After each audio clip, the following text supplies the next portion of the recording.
Welcome to Trading Lounge and the Gold Silver Report for Wednesday, July 7th. And we're looking at gold here on the daily chart here. We know that we're at the 1800 here. In regards to Trading Lounge and the trading levels, this 18 is significant and we really need to see it as the support. But it always takes a little bit of wiggling and squiggling to get up there and sit on that 1800. So that's what we'll be investigating today. But besides that, everything is looking quite good for a further move to the upside. I have rearranged my count in here a little bit, so we're looking for a little wave 1 here and a wave 2 to pull into play, and then moving off from that point. But as always, one step at a time, and we do need that 1800 as the first step to the upside.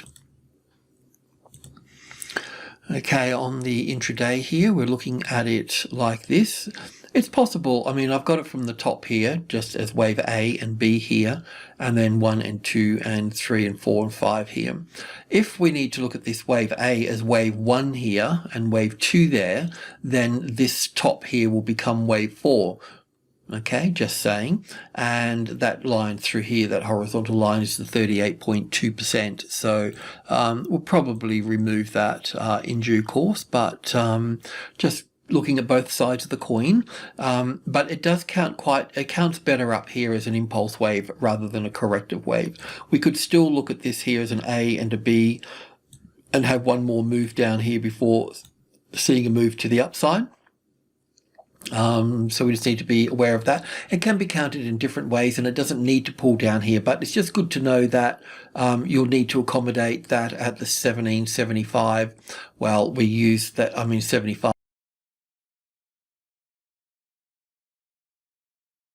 is important, but the 72 would be more important at that point. So you want to keep your stop under that. On the hourly chart, we can begin to look at it like this, so a slightly different count, but 1 and 2 here and 3 and 4 and 5. I'll probably end up changing this, but it's suitable for the time being as wave 1 here, an A and a B and a C for wave 2 here, and then heading higher at that point. Now we're looking for the first high above the level here to go long on, so we've got our green line here which we can put here.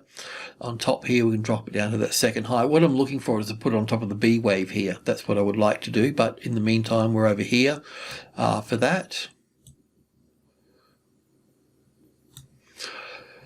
And on the tick chart, let's just check it out a little bit more detail. Let's bring in a bit more data.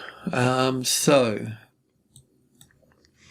1 and 2 here, 1 and 2 here, 1, 2, 3, 4, 5 for the third wave, not wave 2, 1, 2, 3, 4 and 5 here for the third wave, the fourth wave here, and 1, 2, 3, 4, 5 for 1 and 2, and 5 waves up here for 3, 4 and 5. So that's how I've counted it.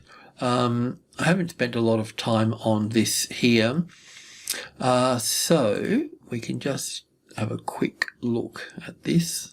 So if it was going to fail, this is the area that it would likely fail in. So at 1805 roughly. We could also count 5 waves up in this leg here. So we could, that's 5 waves. So this one here is 1, 2, and there'll be 3, 4 and 5 in here. So what we're looking for to go long is we can bring this over to that high, but we want to bring it down to that high. So that's got to be in place first, or a classic trading levels pattern on 1805. 1800 is important, then we've got 10, 20 and 30, but halfway between 1800 and 10 here, we've got the levels of 1, 2, 3, 5 and 8. So that 5 there being the midpoint, that as tested support,